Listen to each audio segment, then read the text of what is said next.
Live with CDP, a weekly sports and entertainment podcast live on YouTube, Facebook Live, Twitter, and on audio via Apple Podcast, Google Podcast, Spotify, and Anchor FM. Now here's your host, Chris Palme.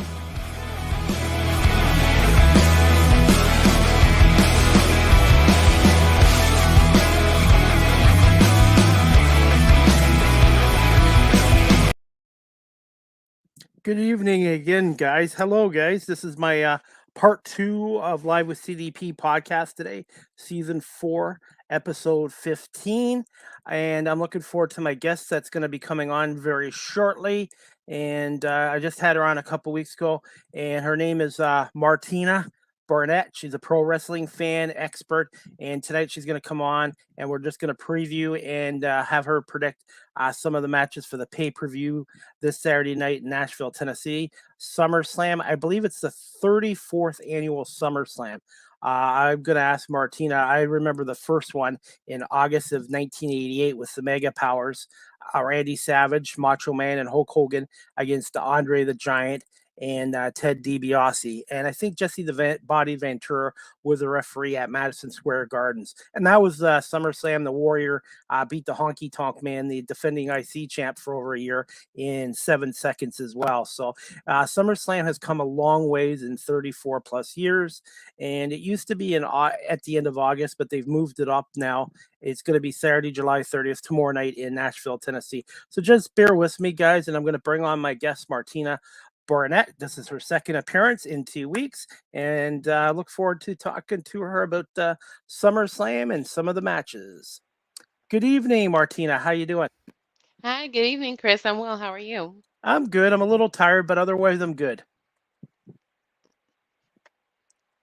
Good. So, what were your thoughts on SmackDown tonight? It was okay. So I'll be honest with you.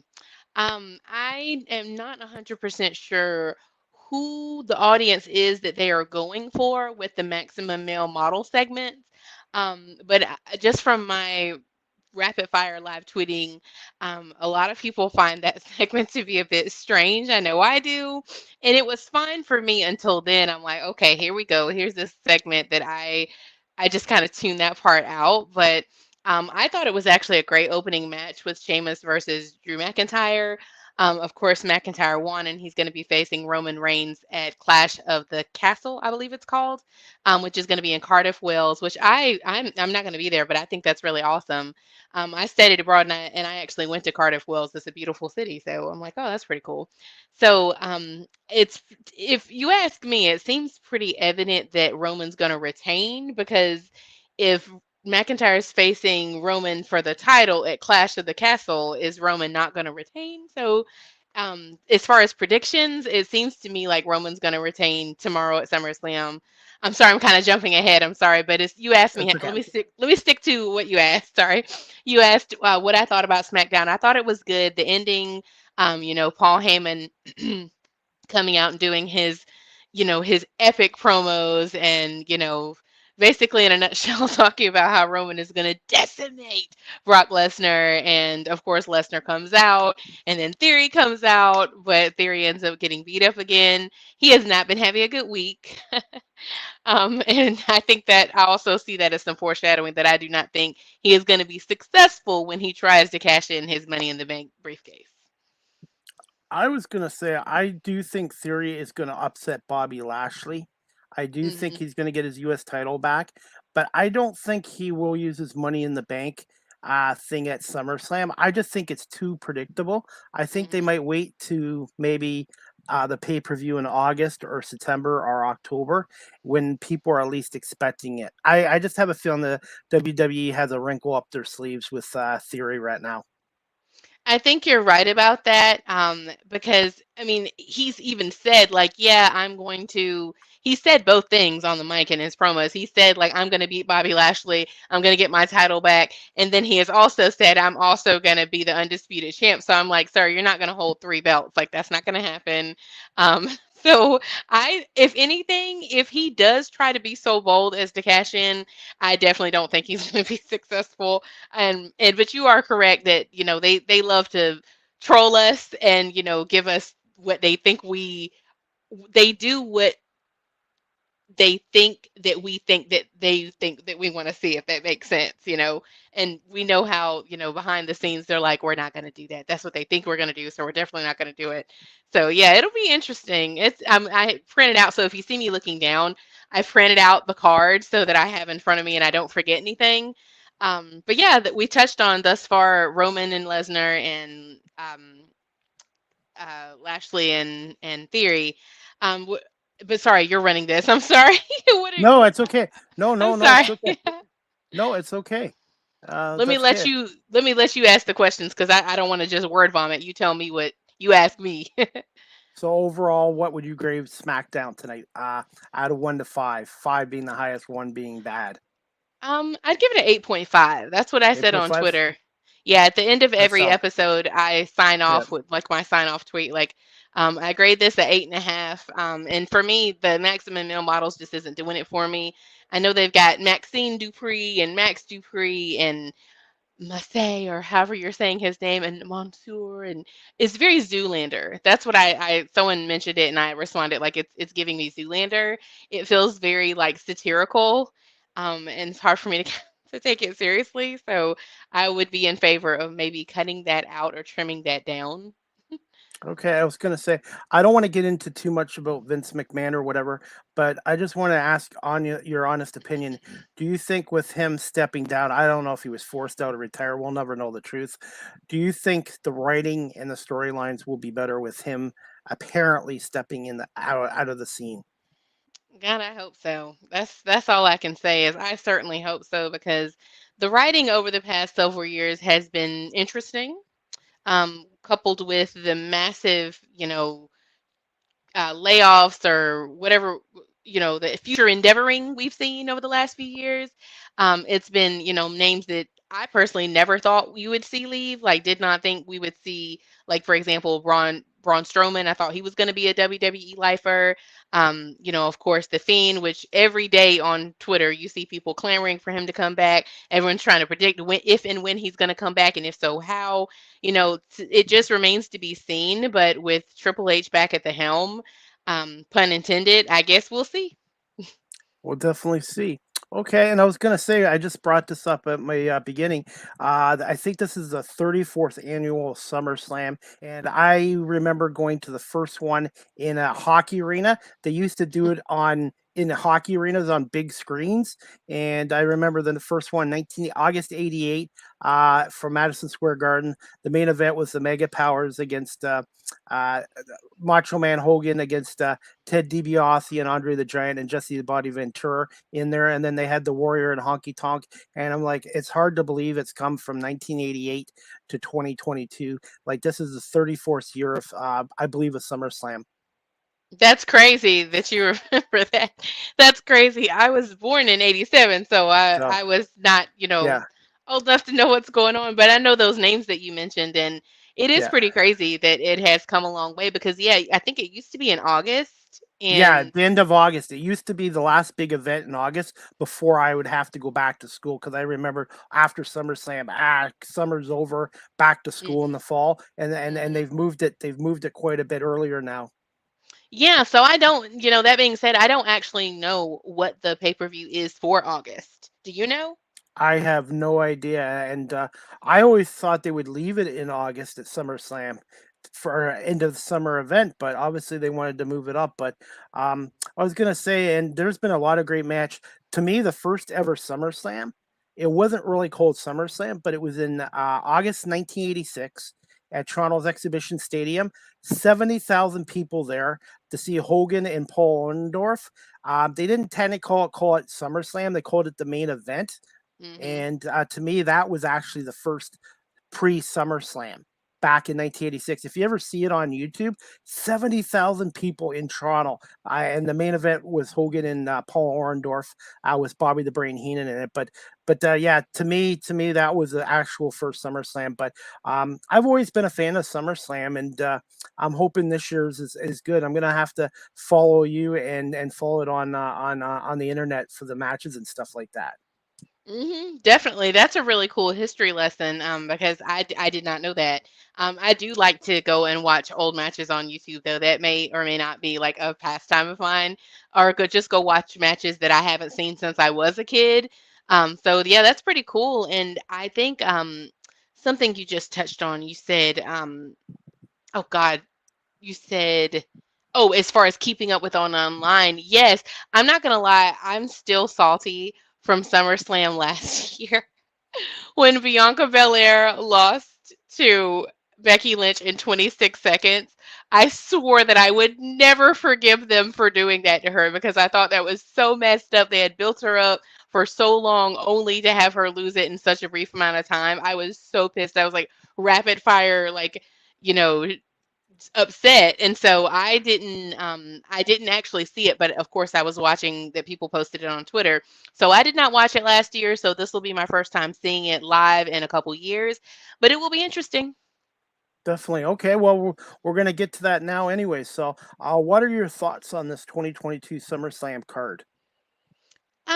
I'm not gonna lie. I do feel that they could have given us a little bit more than what they're giving us. Not gonna lie. I am a little disappointed with the card in that we have seen all of these matches already.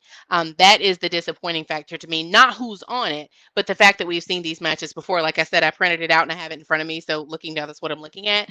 Of course, you already know how I feel about Lesnar versus Reigns. Reigns versus Lesnar, 304. We've seen that many a time. We've got the Usos versus the Street Profits. We've seen that many a time. We have Liv Morgan versus Ronda. And we've seen it before, so I understand this is like a rematch. So that one I'm not quite as like salty about because we have not seen it 10,000 times, but we have seen it before. Of course, Bianca versus Becky yet again. Like I said last year, I feel like it would be such poetic justice if they had Bianca to beat Becky in even less than 26 seconds because I'm petty like that. And I'm just, like I said, I was so salty about that. I would love to see Becky lose because I want Bianca to retain for as long as possible. And she just got it back at WrestleMania. So I feel like she should retain a little longer. So I hope she retains. Then next we got Pat McAfee versus Happy Corbin. We have not seen that match, so that one is not quite as redundant, but we have seen them feuding. That'll be interesting. I'm sure there's going to be some heavy comedy factor in there too with those two, because of course McAfee's a commentator. He's not really a performer. He was or I shouldn't say performer, but a talent. He was at one point, but we know he faced Theory at was it Theory? Was it Theory at WrestleMania? Who was it? Was it Theory? It was Theory because there was Vince McMahon. It was Vince Yes. Yes. McMahon. He faced Yeah. Vince McMahon. But Yeah. again, that's like a comedy match, so Yeah. it'll be interesting to see how much real wrestling we see versus just like hitting with a chair and outside interference and things like that. Then, of course, Lashley versus Theory. I hope Theory loses. We have uh, Logan Paul. Sorry, his name completely slipped out of the back of my brain. I'm going to put that Logan on Paul. here. Yeah. Yeah, Logan Paul versus The Miz. Honestly, The Miz being I'm a big fan of The Miz. I think he's a great heel. He's been around for a really long time. I like his segue from reality TV into wrestling, and I respect that he's really good about putting other people over. That's something some people see it as I've heard people like try to say he's like a glorified jobber, but I'm like, no, he does his job very well. He's obviously not hurting for money. He has reality shows. He's doing well. He's on Dancing with the Stars. So I like the fact that it seems like he's going to put Logan Paul over. I could be wrong, but that's what I'm thinking is going to happen there. And then, of course, we know Rollins versus Riddle got canceled because Riddle is injured. Is he storyline injured or is it real? I am not 100% sure because, with injuries in general, it's hard to know if it's real or not. But either way, it is said that Rollins does not currently have a match on the card because this match was canceled. So enter the Fiend people. A lot of people are like, oh, it's going to be the Fiend coming back and he's going to face Rollins. And so we will see what ends up happening with Rollins. Okay, definitely. I was going to say we brought this up too, but the Pat McAfee Happy Corbin match is actually a battle of two former teammates with the Indianapolis Colts back in 2009. I did not Yeah, know that. I knew they yeah. were both in the NFL, but I did not know they were teammates. Yeah, with the Colts in 2009. McAfee was with the Colts for a while as a punter, and Happy Corbin, I'm trying to remember what his real name in real life is, only lasted, I think, a year with the Colts, and then he got cut, and then he went into wrestling. But yeah, this is a Hmm. battle. I call this the battle of the former Indianapolis Colts. So my prediction on Miz and Logan Paul, I'm going to go with the Miz. And on this match, I'm going to go with I'm going to go with Corbin in an upset. Mm. I think that's fair because he's known for doing that as well. And he is another one. I put him in the same category as The Miz, that he is good at putting other people over. I think both of them are very good at making the other talent look good. They're good at putting people over. They seem to be able to take a loss and still they never get buried. You know what I mean? Like they take a loss and they still are good heels. I think they're both better as heels than they are as faces. So I agree with you. I think those could go either way, but Corbin with an upset, that does make sense since McAfee did win at WrestleMania. Like we can't let him get too cocky, I guess. I also think somebody from McAfee's past is going to interfere in this match, and he'll start a new feud Hmm. with somebody else. I think there's some kind of wild card that's going to be in this match that's going to cost McAfee the match, and he'll start a new feud. That makes sense. That makes sense because where's Madcap, for example? I don't I think he am has a match. No, I'm not sure. And as for Riddle, I heard that he was seriously hurt, but with pro wrestling, you never know really the 100% truth. Right. Right. And I'm inclined, I'm hearing a lot of people saying, oh, they still want to see Roman versus Rollins, picking up where they left off in the past. And that may happen. I do think that that will happen at some point.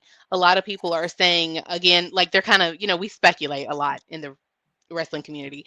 A lot of people as well, like, oh, what about Rollins versus Shinsuke? Like, I mean, sorry, I meant to say Roman versus Shinsuke. Right? There's a lot of uh, storylines that they just kind of dropped with no real explanation, and those are two possible contenders because we know. Personally, like I said, I feel like Romans is going to retain. There's speculation. Okay, Roman versus The Rock, Roman versus Rollins, Roman versus Shinsuke, Roman versus Cody. Eventually, when Cody comes back and gets fully healed, so no matter what, Roman's is gonna have some competition, but I just want him to retain. We'll get to that match in a few minutes because I'm going to give you my predictions on that, and I think somebody from the past is going to interfere in that match, and I think you'll like what I have to say on that. But as for Riddle, I've heard he has a real life injury and he might be off for a little bit, but we'll see what happens. But you know what? It could Randy Orton is a wild card. Who knows? He could show up. Who That is knows? true. That is true because I think he was injured or something as well. That is Yes. true with him healing up or at least being. Of course, I think it's I'll put it like this. As a fan, I think he's winding down his career. He has said in his promos, like, yeah, I'm going to be around for a while, but we all know that at some point he's going to have to hang it up. And even though he is still in fantastic shape, being in his 40s, you have to know that somewhere along the line he's going to be hanging up his boots probably within the next 10 years or so. And so I think it makes sense to throw in a few more like really good feuds because before he got injured and left, he was doing really well. He was still quite over with the crowd. So that makes sense. Yeah, so we'll see what happens there. This next match, I want to get your thoughts on this. The Mysterios against Finn Balor, Damian Priest in a no disqualification match. Oh, that's on the card? Yes, it is. Oh, dang, sorry. That wasn't on my little cheat sheet. Someone Oh, left it out. Sorry, I did not know about that one. I think okay, here's my prediction. Again, Twitter is full of speculation. I believe that Dominic is going to betray Ray. They've been teasing this for quite a while. I think he's going to betray Ray. I think he is going to join Judgment Day. So I believe Judgment Day is going to win that one. I absolutely. You must have read my mind. I totally agree with you, and I think that's what's going to happen tomorrow night. Yeah, I Okay. think so because they've been teasing it. I thought it was going to happen on Monday. They really gave us a lot of like, you're like, oh, is he about to do it now? And so, yeah, I think it's going to be time. But you know what they could also do? They could turn it around and have Ray turn on his son, possibly too. That is true. I had not even thought about that. I just Oh, like that's something oh, that nobody would see. That's some that is true. so we'll see. I'll have to watch this podcast again tomorrow night after SummerSlam to see how accurate we were on our predictions. Absolutely, absolutely. I think you'll still get more right than me, but I do think Finn Balor and Damian Priest will win. But you're right, there hmm will be a heel turn, but it's whether that's going to be the son or the father. hmm So I don't think Ray's ever been a heel. I don't ever remember him being a heel. Yeah, you And said that. I don't think, not that I can remember, unless, yeah, I'm thinking, I don't think so either, because even when it was like him and Eddie and him and Chris Jericho and him and whoever, he was almost always a face. You're right. I don't remember him ever being a heel either. But you know what, though? Something I just thought about. Another caveat that could be thrown in there. Um, what if Edge returns? Because they've been teasing those vignettes for weeks now. If Edge returns, he's obviously not going to join Judgment Day because they betrayed him. What if Edge returns and helps the Mysterios? that's possible too. So we'll see what happens there. But I'm hmm definitely going with Ballard and Priest in this match. So Yeah, I think they're gonna win the match as far as the bell goes, but as far as who will be the men on their feet at the end, that will be interesting. You know what I mean? yeah. And then I think we've already talked about it, but the Raw Women's Championship be at Belair against Lynch. I'm actually I want Belair to win, but I have a feeling Lynch is going to win with some kind of outside interference. I don't know. Somebody's going to interfere in this match. I wouldn't be surprised if Charlotte Flair gets involved in one of these two championship matches. That is fair. Of course, I'm Team Bianca all day long. Like, I just want her to get everything. I think she's Mm, a great role model. I really like her. I love her look. I just love her.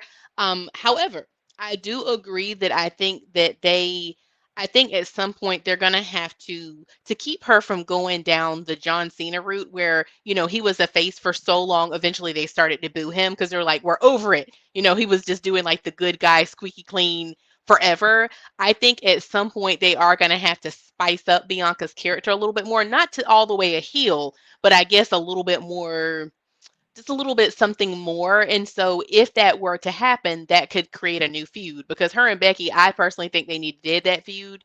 They've been feuding for a year now. I'm ready to wrap that up and have her move on to someone else. So that is true. Charlotte Flair could come back. I would love to see Bianca versus Charlotte. And what about Asuka? I've been thinking about her. Like, where is she at? I don't think she has a match at all. no, I don't even believe she's on here. So I just think the two women's matches, there's going to be some kind of interference. And I do think at least one of the two titles is going to change hands. But I'm going to tell you this. We'll get to the next match right here. This one, Liv Morgan against Ronda Rousey. I have a feeling Ronda Rousey is going to turn heel. I hmm just have a feeling she's going to get the title back and she's going to turn heel. I think she is too because she's already been going down that route.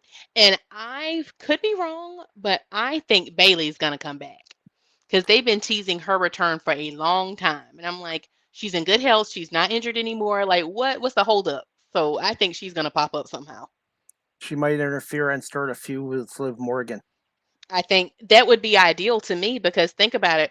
Everyone else on the card at this point, or everyone else on the roster, really Yeah, been there, done that. Like I can't think of anyone else that like unless they did uh lived the doll Alexa, unless Alexa interferes somehow.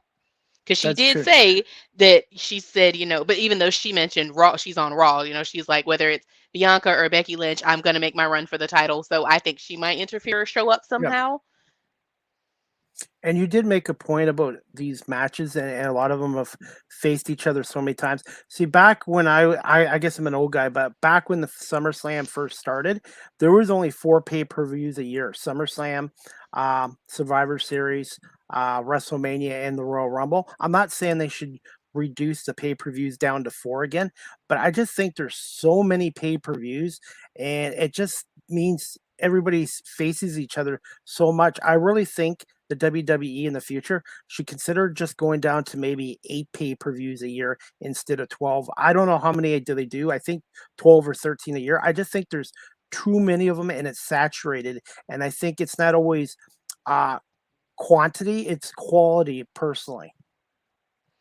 I can see why you say that. There are a lot of them. I do agree that it does kind of feel like sometimes they're, especially, I'm sure you've noticed this, like in light of what you just said, the closer you get to WrestleMania season, it's like they're skipping over multiple storylines to get to WrestleMania. Like it'll be November and they're already talking about WrestleMania. They announced this week that it's going to be in Philly, and I'm like, they're going to already start talking about it. It's like, dude, we have like 5 more pay-per-views before we get to there, or more than that. But you know what I mean? Like, so I can understand why you say that. But I would also like to add to that end, I think, and this is a common criticism of WWE, and honestly, it's becoming. I've got AEW playing on my screen over here. I see Jericho's doing a promo. um, I think that they're at some point, especially now with Vince being gone, they are going to need to build up new stars.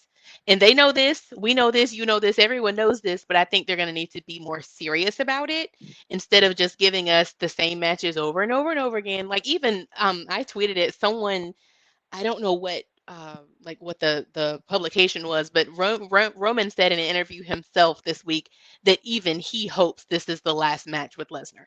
Like they are tired of seeing these same people and pay-per-views, Raw, SmackDown, not to mention house shows. I'm like, it has got to be tiring. Like how many times can you face the same person before you're given the same match over and over and over again? And it bothers me when there is good talent on the roster. They just need to build up new stars. So that's not a secret. Like everyone says it, but I'm like, guys, like come on, take it more seriously. Like build up more people so that we don't have the same match over and over and over again. Absolutely well said. And I know in the old days, I know I keep dating myself, a really great feud would go about a year and then that would be it.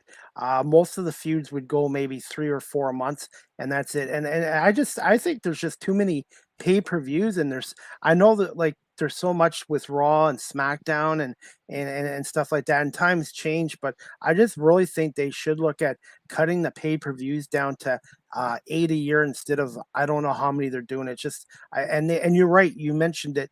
They need to get some new blood in there, fresh blood, and give the new people a chance to go at it. Like Liv Morgan, Belair. It's just you don't want to keep giving the same titles to everybody. You need to change it up, freshen it up a bit too. And then I'm going to say that too with the heavyweight title too.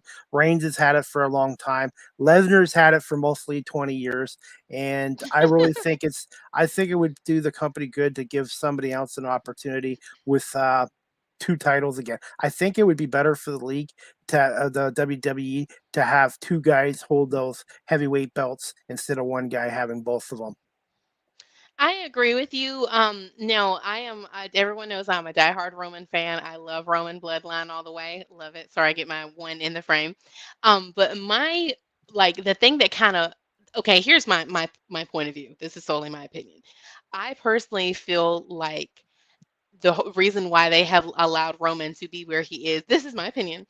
I feel like they've let him be at this point because they spent so long screwing him over. For like 7 years, people were begging and pleading for them to turn him heel so that he could actually develop his character and be who we knew he could be. And I feel like this is like restitution. Like they are trying to make good for all the years that they held him back, like purposely, keeping him face whenever he was getting booed out of the arena. Like I mean, when have you seen The Rock get booed? Like this is, man, you remember that at WrestleMania, whatever it was, when The Rock held up his hand and then they were literally booing him out of the building? I'm like, they should have made him heel years ago. So I feel like this is an insurance policy, in my personal opinion. It feels to me like they are trying to give him his time to shine since they held him back for years and years and years. And of course, he did have his bouts with cancer, but I'm talking way before that. So that I'm personally okay with him having it, but I don't want to see, like, I understand what you're saying. I don't want to see Lesnar have it again. I personally would not like to see anyone have the title who has had it already. I don't want to see Rollins with it. I don't want to see Lashley with it. I want to see someone who has never had it before, a brand spanking new face that has never had it. And to be fair, I feel like they were going in that direction with Cody, but of course he got injured because every promo he was talking about how his dad never got it, his brother never got it, and he wants to be the first in the Rhodes family to get the big one. So I think they were going in that direction, and they kind of got the rug pulled out from under them with his injury. But even so, that still goes back to, well, why don't you have several people lined up? Like, why are you putting all your eggs in one basket with one guy? And I think as a multi-billion-dollar company, like, I just think they could do better. Like, there's so much talent on that roster. They shouldn't be hot potatoing titles between 3 or 4 people anyway. Here's something else I want to bring up with you. What is the status of MJF? We talked about this 2 weeks ago. Is he back with AEW, or do you think there's a possibility he could show up and interfere in one of the main events at the That is SummerSlam? an excellent, excellent question. And I'm like, look, I keep looking in the corner of my eye because every episode of AEW, I'm hoping that he will, like every Rampage, every Dynamite, I'm like hoping, I'm like, is this going to be the one? And I'm like, I don't want to miss it because I agree. I love MJF personally. I think he is the best heel, or was the best heel in the business. He's fantastic. He's awful. He's mean. He's nasty. He is like textbook heel. That I He's think it is. yeah. Yeah, like I completely agree. Like I feel like, and he's young. He's young. He's like what, 26? I think it's a crying shame that he is not somewhere AEW, WWE, somewhere he need. Like it's just crazy to me that he's not on TV somewhere.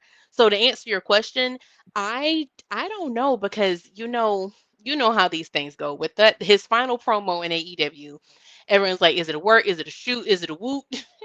But I'm inclined to believe that if it is a work, it's a very elaborate one because we have not seen, or even on his Twitter, like, and he was a Twitter, shit talker. I'm not even seeing him tweeting, so I'm like, I don't know what the deal is, but I would like to see him somewhere, with Triple H being at the helm. And we do know that he obviously wanted to go to WWE, as everyone does when they're young, because AEW wasn't around till 2019. He grew up watching WWE, as we all did, because that was pretty much their only option. So, all that being said, it would make sense. It would, I think Triple H would be crazy to not try to bring him on board.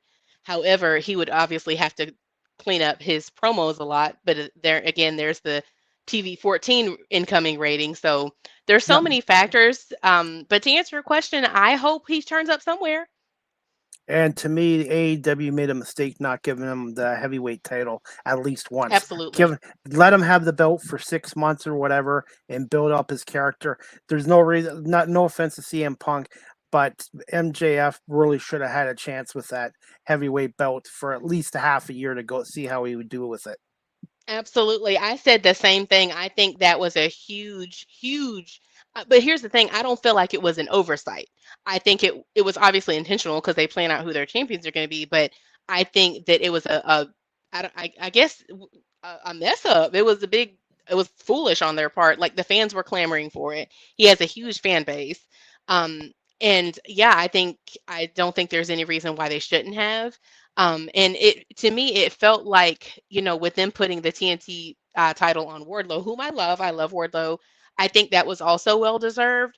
But it kind of felt to me, it's like, well, if you could put the TNT title on Wardlow, couldn't you have put the championship belt on MJF? Like they were, together for quite a while, and you know, it just seems so many things that AEW does just kind of feels like what were y'all thinking about? Like, some of their title choices, I'm like, I don't really know. And sometimes, if you read Tony's tweets, sometimes I just feel like he's too busy trying to prove that he's better than Vince. I feel like he's letting his own personal ambitions like kind of just, you know, make lead him to bad business decisions. Yeah, And don't get me wrong, I feel like I'm pretty equally critical of both AEW and WWE. I don't think any company's perfect. I'm not a loyalist. I just love wrestling. But I agree with you that I think how things have ended up with MJF is just super, super messy. definitely. And this leads to my next question I wanted to ask you. The Undisputed Tag Team Championships are on the line tomorrow. The Usos, who have both belts and they've had them for over a year, against the Street Profits. My prediction is the Usos are going to retain, but it would be nice to see a new tag team champion. And I don't know. I just find the tag team division right now needs a bit of a shakeup. I agree that I think the whole bloodline, Roman and the Usos, are going to retain. I feel like they should. This is again, this is all opinions are my own. This is my own personal opinion. I am not personally, I prefer the Usos to the Street Profits. And the Street Profits are good, I think, but I still see them as more of a comedy act. It's hard for me to take them seriously, even though they are highly talented, they're very athletic, but just that's just my personal bias. And also I'm very partial to the the bloodline. I'm very biased. So I might not be like I'm not giving an unbiased opinion. I'm completely biased. But I would like to see another tag team feud. I think they need to dead that feud because they've been feuding for a while too. I'm like, okay, can we move on? I just want to see them move on to circle back around. There's other tag teams because you're right. There's the Viking Raiders. There's the New Day. I am glad that they're not facing the New Day again because we've seen that too. I don't know. I just want to see, like you said, the tag team division. The men's tag team division is very stagnant, and then the women's tag team division isn't there. So tag team in general is just kind of. That's something that I'm hoping Triple H will change. But let me just say this: I am not someone who feels like Triple H is Superman, because I feel like a lot of people I'm seeing on Twitter, they're just expecting Triple H to just pull a rabbit out of his hat and make everything that did wrong go away. And I don't think that's going to happen. I'm not that optimistic.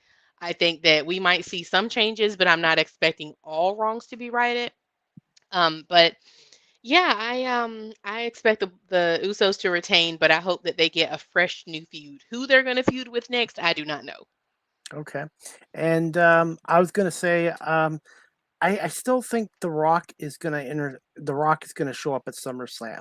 And besides The Rock, Jeff Jarrett, I can see him turning on the Street Profits. I just have a gut feeling. Jeff Jarrett has always been a heel, and he loves playing the heel. Hmm. I think he's gonna play a factor in this match.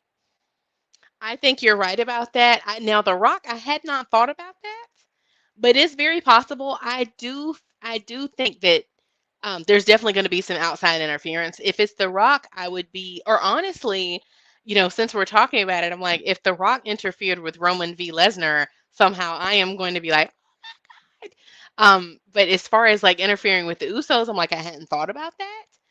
That's a possibility. Who knows? Because I will say, everyone's been clamoring for Rock versus Reigns. I'm like, if they're gonna do that, they're gonna need to start to building that bad boy up because you know how these things go. Like the anticipation is half the fun. So, yeah, that would be very interesting. But I do think there, as far as Jeff Jarrett, oh, definitely, you could tell from SmackDown tonight, like there's definitely going to be some mess there. I think it's going to be him interfering because why else would they bring him in as a special guest referee? I'm like, oh, okay, that's like code for it's about to be some mess. So we'll see if it. I think we're going to see something from him, and like you said, I think there's going to be a fifth party. I guess I'll say to interfere as well. Definitely. Are you still okay for a few more minutes, and we'll just wrap this up? Sure. Okay. This one I wanted to talk to you about. We've discussed it a little bit. The WWE United States Championship, the champ Bobby Lashley against Theory. I'm picking Theory by hook or crook to win to get back that U.S. title.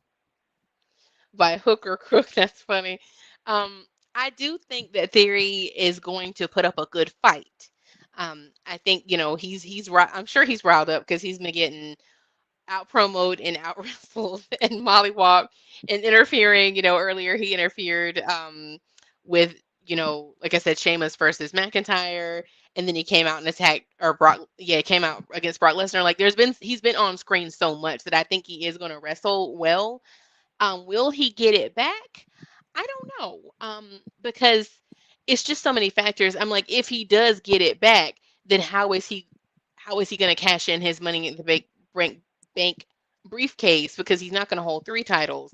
So I'm inclined to think he will lose so that then he can cash in his briefcase either at the next either today or not today, but either that day tomorrow or another day. I don't know. I'm sorry. I have a hard time getting into Theory's character. He doesn't do it for me. So I'm kind of like, I don't really care what he does. But I do hope that Lashley gets another title shot sometime in the future because he also kind of lost his title under kind of shady circumstances. If you recall, a few months back, he got like injured, whether it was storyline or real. He got injured, and that's why he ended up having to relinquish the title to Brock. So I think that's gonna somehow come into play here. Okay, I think at Lashley should win this match, but I just have a feeling Theory's gonna somehow pull it off, and I think maybe they're gonna have somebody a new feud for Bobby Lashley. I think there's gonna be somebody that interferes in this match, costs the match, and it's gonna be a new feud for Bobby Lashley. And as for Theory, I do think he'll get the U.S. title, but I think they're gonna hold off, like we discussed earlier. I think they're gonna hold off on him cashing in that Money in the Bank until maybe September or October, or do it when nobody's at least expecting it to make it more of a shock factor. That's true, and I guess it's hard to know because obviously the main event is Roman versus Lesnar. So, of course, with that match being at the end, I guess I will wait to see how beat up they get because to me that's what will really tell me. Like depending on because remember it's a last man standing match, so depending on how tore up they are, because we all know remember the infamous Rollins cashing in on Reigns when no one expected it. And so I guess if Roman wins, I'm expecting Theory to try. I don't think he'll be successful, but I think he's gonna try. That's my prediction. Okay, we'll see. We'll see. We'll have to keep a track of who gets more right on these matches tomorrow night. I guess if you do, Right. We you need a can. tally sheet or something. We should do a friendly wager on this. Friendly wager. Okay. Okay. Did you get your ticket for the Mega Millions? I think it's at over $1 billion. Wow. No, but I think I need to over $1 billion, man. Even Yeah, after taxes, you're still gonna come out great. 550 million after taxes. Now, if a Canadian like me wins it, I don't have to pay the tax since I'm a foreigner. I would just pay maybe a certain percent and take the money. But I know the odds are not winning, but it would be nice to win that kind of money, man. That'd come My in handy. goodness. Oh yeah. So My goodness. But that's still kind of crazy though. Even you're telling me from $1 billion down to 550 million. That's a lot of taxes. That's oh, crazy. that's a lot of money, and That's a you could go lot of money. definitely. So hey, like I said, somebody's gonna win it, and like I said, I'm not very lucky at lotteries, but we'll see what happens. So I bought lottery tickets one time and I did not win anything because I've even talked to people who have won like, oh, I won $20, I won $5, like I won $0.00. And I was salty, so I'm like, I don't know about this. and the So winners I'm and not the much of a yeah lottery player. and the winners used to work in the gambling facility, and people that won money, but I found a lot of them didn't really win money because they spent so much money to win money, and basically they broke even or they were still in behind the black ball. So I once in a while buy a scratch and win ticket or a lottery ticket, but I'm not like, oh my god, I got to win this money, I have to have it. So we'll see what happens there. And I'm leaving the best for last, and that's going to be the main event, the undisputed Universal Champion. Now, is both titles on the line tomorrow, or is it just the one title, Martina? Oh, as far as I know, it's both. Both of them The are on winner the will line. be undisputed. Okay, and I'm gonna go with Brock Lesnar. I know you're gonna hate me for that. I know you're going for Roman Reigns, but I'm gonna go with Brock Lesnar because. But then again, you know what? The WWE is so unpredictable, or because they did tease Drew McIntyre against Brock Lesnar, and I would like to see that match, Drew McIntyre, Brock Lesnar. So, um, I don't know. We'll see. I do have a feeling The Rock might just show up for this main event in one of these matches with the Usos or Roman Reigns. That's just my gut feeling. So, um, do you expect this to be a short match, or do you think it'll be a 15 to 18-minute match? I think it's going to be short. Just like WrestleMania, like that match was pretty short. I do once again, we have seen this match so many times, and I've heard some people say, I'm on Twitter often, and I've seen some people like, we haven't seen blood, we haven't seen a slobber knocker, and I'm like, because you've seen it so many times. Like I don't know if they first of all, I'm not a fan of blood, so I'm not someone who needs blood. I think the blood seekers are kind of weird. I'm not a blood seeker. I don't desire to see any talent getting, brutalized or bleeding. So I don't feel like I need to see blood to feel like they've had a real match. So honestly, I like I said, I see Roman retaining. I do not. I mean, but then again, like you said, you were right that Lesnar weasels his way to the belt so many times that I do not want to see Lesnar win because I'm a Roman fan. But if he does win, I'll be hurt, but I won't be surprised because I'll be like, well, but then, like I said, they're both. Well, I didn't say this, but we both know they're both part time at this point. So, as a WWE fan, I'm like, does it really matter who wins? Because we're not going to see them on SmackDown or Raw regularly either way. If Roman wins or if Lesnar wins, they're both part time. So I'm like, as far as like visibility of the belt, because that's been like McIntyre's thing, like and it's so funny to me that he's basically taking Roman's place because remember Roman when Lesnar had the title before was like he's a part timer years ago, like 3-4 years ago. He's like he's a part timer. I'm here busting my ass every week, and then now that's what McIntyre's saying about him. That I'm like, man, look how that came full circle. That he's like, yeah, we need a full time title or full time leader, and he's holding the belts hostage, or he didn't say belt, but saying holding the titles hostage. And I'm like, man, like it's funny how these storylines, like you say it, and then a few years it's going to be used against you. So I'm voting for Roman. But what you just said, though, this is what I was going to say. Sorry, I just want to get this point in real quick. What you said about The Rock. The Rock does have yet another new movie coming out, the Super Pets movie, and they have been running those commercials during WWE programming, and we know that the Rock and WWE still have a good relationship.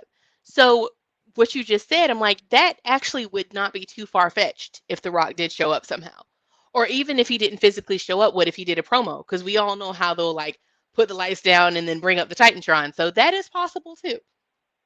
Yeah, we'll see what happens there. This last question I wanted to ask you as well. There's something else I was going to say, but I forgot. Hopefully, I'll remember. But I was going. This is the last one I was going to ask you. Do you see any heel changes or babyface changes? They used to happen often at SummerSlam, at some of these major pay-per-views. I think it would be good to see at least one heel change and maybe one babyface change, and just some surprises in this card. And again, do you think Charlotte Flair will be involved with any of the women's title matches on Saturday night? I would not be surprised if Charlotte Flair shows up.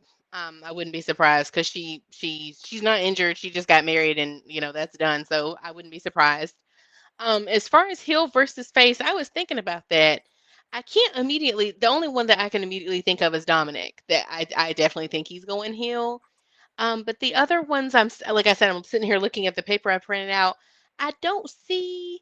I mean, maybe the Street Profits turn heel, but then that would make the Usos go face, and they're not going face. So I don't know. I don't have the only definitive one that I would put money on it is Dominic.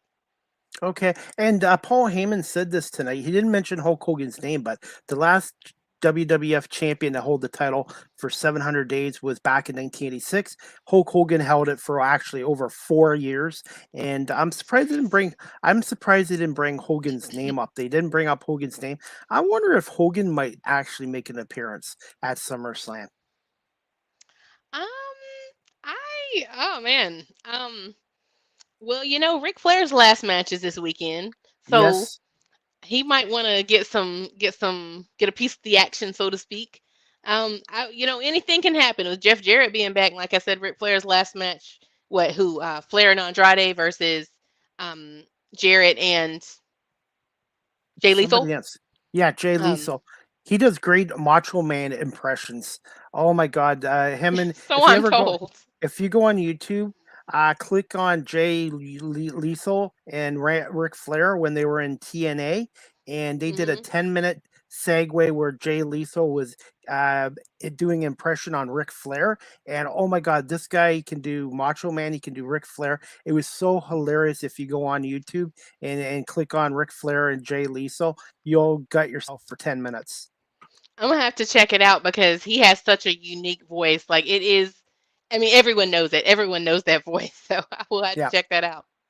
What's your prediction for the Flair match? You think they'll let Ric Flair leave as a winner? Oh God, I hope so. My God, the man he's I feel like he's already like shouldn't be doing this, but the fact that he is like please, my God, I certainly hope that he will win. Okay, and I was gonna say, uh, I think we've pretty well covered it all, and I did keep you over 30 minutes, so I apologize. So, It's okay. but okay, like I said, I'm looking forward to it, and hopefully you can give me some updates tomorrow night as well, because I want to keep following the action and actually see who gets more matches right and wrong and stuff. But I think there are going to be some twists and turn in this card tomorrow night. Hopefully for the fans' sake, because I think the fans do need a little bit of a shake up with the WWE. It becomes still after a while, and like AEW, they need to keep being innovated because if you don't, you start becoming stale.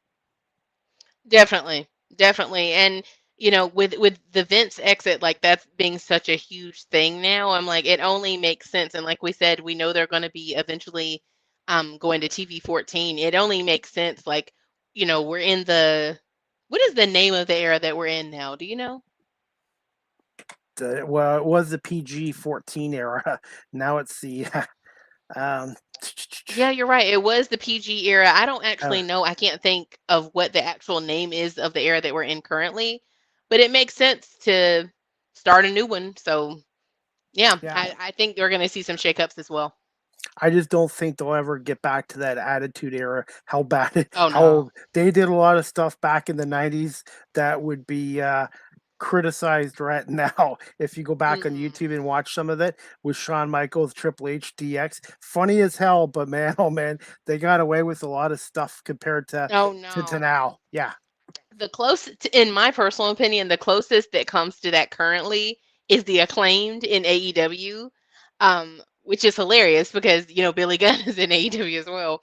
During the like rap battle that they had last week on Rampage, they were sparring back and forth, and making comments about like the DX thing and the suck it and everything that like yeah I think they're as risque or as edgy as you're going to be able to get because people are very sensitive and quick to cancel, and advertisers don't want to get canceled themselves, so they're quick to pull support.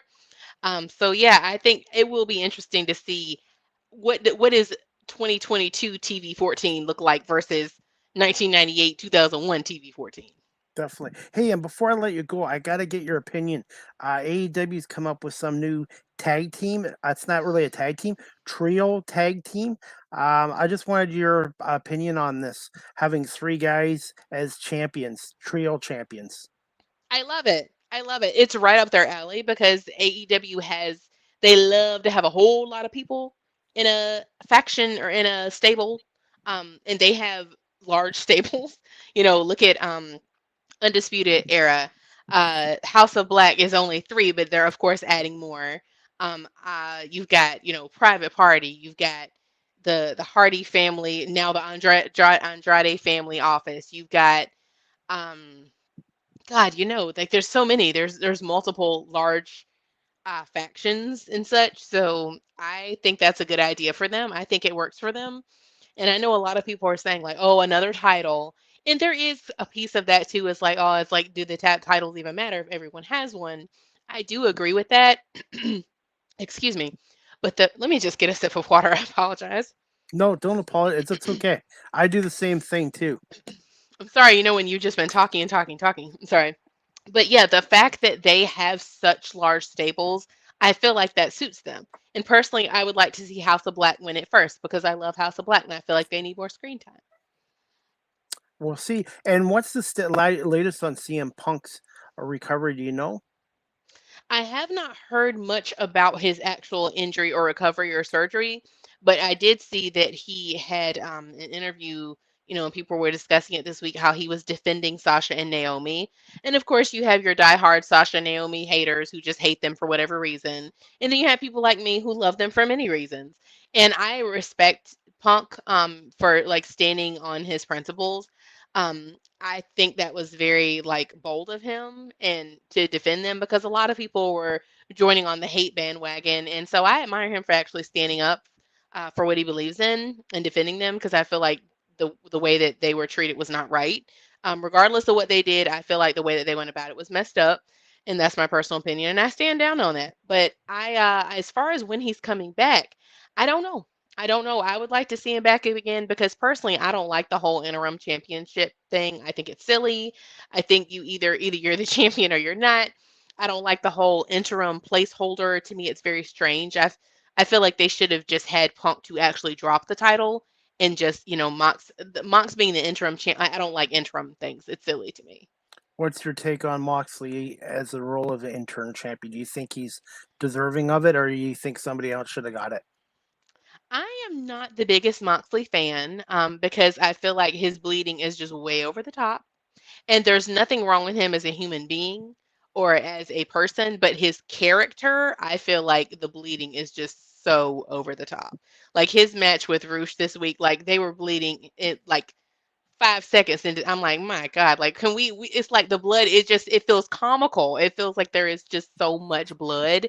It feels gratuitous. It feels like obligatory, like oh, obligatory bleeding spot.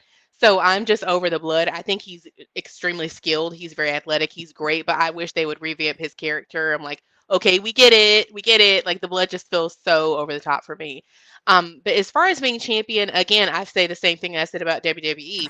I do not like to see the same person being champion when you have so many other people that would be great talent, that are great talent to be champ. So I feel like it should have gone to someone who had not been champion before. And I know there's people who will say the complete opposite. They're like, well, they're just interim champs, so it should have been someone who had it already. But again, that's why I'm like, I don't think there should be an interim champ. He should have just dropped the title altogether, especially because we don't know when he's coming back. So it's not that I dislike him. I'm a fan of like, you have such a stacked roster. Give someone else a chance. They should have had a tournament for the heavyweight title. Declared the title vacant because of CM's injury and had a tournament and given everybody an opportunity. They did that when Hogan lost the title to Andre, where Ted DiBiase bought the title, and they ended up stripping Ted DiBiase of it because he bought it off Andre the Giant. And they had that tournament at WrestleMania 4 where Macho Man had to beat 4 opponents to win the heavyweight title. And that's Hmm. something that's missing in pro wrestling. Well, they did have, I don't know if they used the word tournament, but they had a little something, not what a battle royale. That's what they called it, a battle royale. But it was very obvious to me with it, and I do watch regularly, so maybe for someone who hasn't watched in a while, but for people who watch on a regular basis, it was extremely obvious from jump who was going to win. Like I feel like they left the element of surprise out completely, and it was extremely obvious that they intended to put it on him because the match was very lackluster and it just felt very half-hearted. And yeah, it's not that I dislike Moxley. I think he's like I said, I don't like the blood, but I don't dislike him. I would just like to see someone else have a chance. I'm like, there is too many great, like I said, look at that roster. That's a roster for the ages. Like, why is there no one else? You're telling me there's nobody else on that roster that you could have made the interim champion. I To don't make a I don't believe that. to make a point, back in the 80s and 90s, it was Hogan, Warrior, Savage. There was guys like Rick Rude, Jake the Snake Roberts. There was a lot of guys that should have held the heavyweight title at least once. Paul Orndorff and McMahon didn't do it. The WWE's always seems to pick maybe 2 or 3 guys, and that's it. And I, Mhm. I, I just really hope they do make some major changes. And like I said, you need to give people opportunities, especially ones that are young and the fans flock to give people create new stars, and they don't seem to be doing Absolutely. that. Yeah, that's basically what it is, and they haven't seemed to be doing that. And AEW, I like it, but they need to start promoting and creating young stars, because the older guys like CM Punk and John Moxley aren't going to be there Mhm. forever. Absolutely. And then there's also another layer of that is a common criticism. And at first I didn't really see it, but now I can actually see what they're saying. This was one of MJF's points in his, like, basically his own version of his pipe bomb before he left, is that it does not look good. It does appear that they pretty much only put titles on former WWE guys.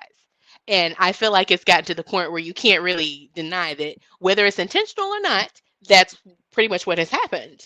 With the exception of Page, Hangman Page, but you got Chris Jericho, whom I love. I'll always be a Chris Jericho fan. But then you got who Moxley. Then you've got, of course, CM Punk, and then even not even with just that title, but just like boosting up and as far as appeal, the Undisputed Elite, they're all pretty much all entirely formerly WWE, that I feel like for a company that prides themselves on being innovative and new and being like a WWE alternative, which they are, I think they are gonna have to you're gonna have to take a chance on someone who has not already been in WWE at some point. And I think, and that again, going back to what we said earlier, that's where they majorly dropped the ball with MJF. I'm like, he was the perfect guy. Yes. He was the guy. Absolutely. And I'm going to make another prediction too before I let you go. It might be extreme, but I think when CM Punk comes back, I think they might be better off turning him heel because Yes. to me CM Punk is probably a better heel than he was a good guy. And I think they could get more heat out of him if he's able to come back as a heel. Would you agree with me on that? Absolutely. I completely agree. He's a natural heel anyway. And honestly, that's one of the things that kind of irked me. I like Punk, the man, but Punk, the character, got on my nerves for that very point that he, much like Roman Reigns, he is a natural heel. His Have you seen his old work? Like Yes. people, like I said, maybe newer fans might not know, but his old work, I'm like, he was killing it as a heel. He is more believable as a heel. He's more convincing as a heel. So yes, I completely agree. I feel like to not make him heel is going to backfire on him at some point because the honeymoon period is over now. You know, a year ago when he debuted, of course, like it was perfect, but that's kind of worn off now, and they're going to need to evolve his character. So, hey, well, like I said, we'll see what happens, and it'll be interesting tomorrow night. And then, before I let you go, do you know when the next AEW pay per view is? That is a great question. I do not. I keep looking at the TV 'cause it's off Okay, now, but that's a great question. I do not. I know that they just had the Death Before Dishonor this past week. That's a great question. I do not. okay. I will have to look that up. I do not know when it is or what name of it is. Okay, definitely. Well, I'm going to let you go, Martina, but I want to say thank you so much for coming on season 4, episode 15. This is my first ever SummerSlam pay per view podcast. And hopefully, maybe I can get you to come back on in what the next big one would probably be what? The Survivor Series? That'd be the next That pay per sounds view. right. I Okay, think you're right. maybe I'll have you come back on and we'll do a survivors. What we'll do is we'll do 4 podcasts a year on the wrestling podcast. We'll do SummerSlam, Survivor Series, Royal Rumble, and WrestleMania, and maybe a fifth one if there's a special card out there. All right, that sounds good. I'd love to come back. I was gonna say, and just give me about 20 minutes after the podcast's over, and I will download this onto my audio platforms, and I'll send you a copy of the show as well. But again, great talking with you, and like I said, I learn stuff from you all the time, and I appreciate you coming on tonight. Thank you so much for having me. I'm sorry, I'm starting to lose my voice. Thank you so much for having me again. It's always a pleasure. And I look forward to being back again. Okay, well, we'll talk to you soon on social media, and hope you get some sleep tonight, and enjoy the Summer Slam tomorrow night from Nashville. Thank you so much, Chrissy. Have a good one. You too. Thanks, Martina. Thanks. Good Bye night. bye. Bye. Anyways, guys, I hope you enjoyed my podcast tonight, season 4, episode 15, with Martina Barnett. She's a pro wrestling fan, an expert, and we talked and previewed, predicted the matches for SummerSlam 2022 for tomorrow night, which is in Nashville, Tennessee. I believe it starts at 7 o'clock. Eastern time tomorrow night. I'll find out for sure. But again, and you can also follow Martina on Twitter at Epic and Queen. You can check her out on Twitter at Epic and Queen, and she does a lot of tweeting on there and pro wrestling stuff as well. So if you want to check her out there as well, and also guys, you guys can check out Are You Serious Tap and Grill on 130 Silver Creek Parkway North in Guelph. 519-766-0230. They are the official pub of Bill's Mafia in Guelph. They have excellent wings, excellent antiheatals, and a good local beer selection as well. And good bartender in Dave and Harley and Shelby who does the kitchen stuff as well. So check the Are You Serious out again here in Guelph, 519-766-0230 as well. And also, guys, I'm just going to let you know my next podcast won't be until Wednesday, August 3rd at 3 o'clock. And I have a special guest He is now the 6th head coach named in Niagara Ice Dogs history. Daniel Fitzgerald will be my guest this Wednesday, August 3rd at 3 o'clock Eastern, and he's going to talk about his coaching career and his relationship with Wayne Gretzky. And he did coach the last 4 years with the Brantford 99ers, and now he's now the 6th head coach in Niagara Ice Dogs history with their new ownership, and one of their minority owners happens to be Wayne Gretzky. So I'm looking forward to speaking to Daniel Fitzgerald about his coaching career and now taking over as head coach of the Niagara Ice Dogs. He'll be the first OHL coach to come on my podcast show as well. That'll be season 4, episode 16 on Wednesday, August 3rd at 3 o'clock with Daniel Fitzgerald from the Ice Dogs head coach. And then, guys, I'm working on some more podcast shows for next week as well. Stay tuned for my social media accounts on Sunday. I'm going to be down at Toronto's BMO Field. Thanks to Chris Bilinovich, the manager of media relations for the Toronto Argonauts. I'm going to be in the press box working that game for the Argos and Ottawa Redblacks. I'm going to be doing blog digital writing on the game, and I'm hoping to do some live interviews with players, coaches, and people around the Toronto Argonauts as well. And I will post pictures and videos on all my social media pages as well. And before we let you guys go, I'm going to do this with all my podcast shows. Live with CDP podcast, the audio version is downloaded to Google Podcasts, Anchor FM, Apple Podcasts, Breaker, Pocket Casts, Radio Public, Spotify, Castbox, and LinkedIn. And I want to say thank you to everybody watching this on my YouTube channel. Please subscribe and hit the like button if you already haven't. And thank you to everyone watching this on Facebook Live and also on Twitter Live at Chris D. Pame if you wish to follow me on Twitter as well. And also, guys, as always, you guys can follow me on TikTok at Live with CDP. I'm also on LinkedIn under my name, Chris Pame, and I'm on Instagram as Chris Pame as well. I'm pretty well on all the social media platforms except for Snapchat. I just don't have a desire to go on Snapchat. Not against it.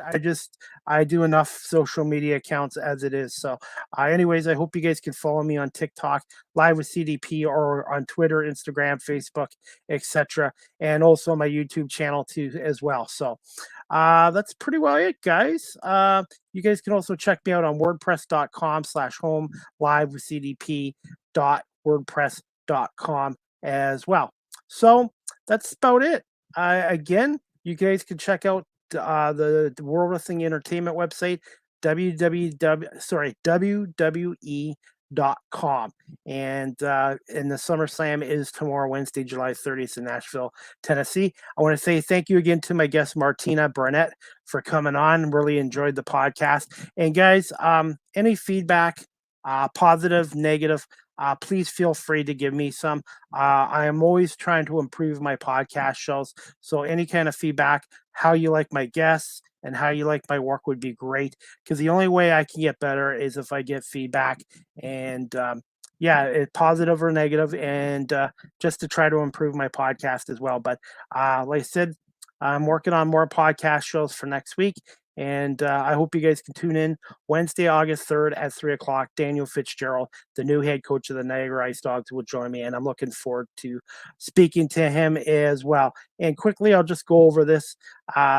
The main event for SummerSlam tomorrow is Roman Reigns against Brock Lesnar, last man standing match. And the other one's U.S. title, Bobby Lashley against Theory.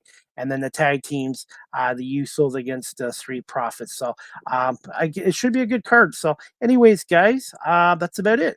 Thank you, everybody, for watching this live with CDP podcast, again, on YouTube, Facebook, Twitter.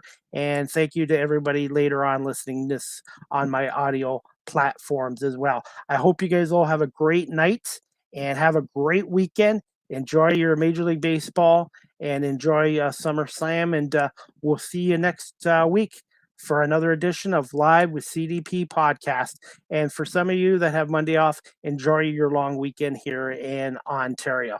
All right, guys, have a good night, and we'll see you Wednesday, August 3rd at 3 o'clock. Good night.